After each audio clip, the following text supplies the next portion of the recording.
Jadi kalau mereka masih menuduh ijazah palsu, hanya ada dua kemungkinan. Mereka benar-benar tidak tahu, atau pura-pura tidak tahu. Dan keduanya sama memalukan. Mari kita tegaskan. Kritik itu sehat, tapi fitnah itu busuk. Bedanya jelas. Kritik membangun, fitnah meruntuhkan. Kritik lahir dari niat baik, fitnah lahir dari hati kotor. Dan apa yang mereka lakukan terhadap Gibran, jelas bukan kritik, melainkan fitnah. Karena itu kepada mereka yang sok tahu, sok cerdas, sok paling benar, dengarkan baik-baik.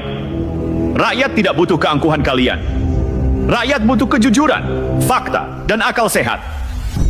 Dan selama kalian terus bersembunyi di balik kebohongan, kalian hanya akan dicatat sejarah sebagai penghasut, bukan pencerah. Sekarang mari kita balik cermin.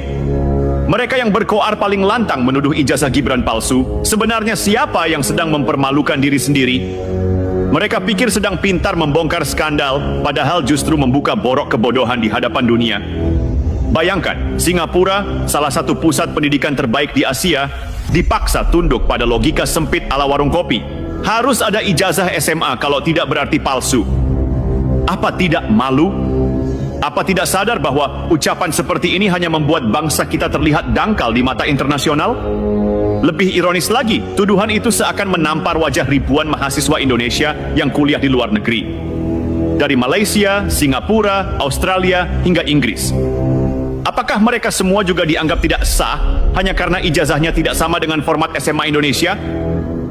Kalau iya, berarti para penuduh bukan hanya menyerang Gibran, tapi menghina seluruh generasi muda bangsa yang berjuang menuntut ilmu di mancanegara.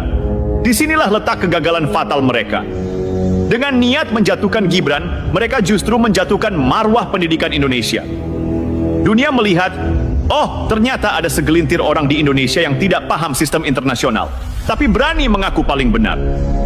Bukankah ini tamparan keras bagi citra bangsa? Dan ini harus kita katakan tegas. Mereka bukan sedang membela pendidikan. Mereka sedang memperalat pendidikan untuk kepentingan politik. Mereka bukan sedang membongkar fakta, mereka sedang memelintir fakta. Mereka bukan sedang cerdas, mereka sedang mempertontonkan kebodohan dengan megafon besar. Itulah kenapa kita harus melawan, bukan dengan emosi kosong, tapi dengan logika tajam dan data kuat. Jalur pendidikan Gibran jelas. Sekolah menengah di Singapura, foundation di Australia, lalu sarjana di MDs dengan universitas mitra luar negeri. Semua tercatat, semua sah, semua sesuai aturan. Tidak ada ruang untuk fitnah, kecuali bagi mereka yang sengaja menutup mata. Dan sekarang mari kita bertanya balik kepada para penuduh. Kalau kalian benar-benar peduli pada mutu pendidikan,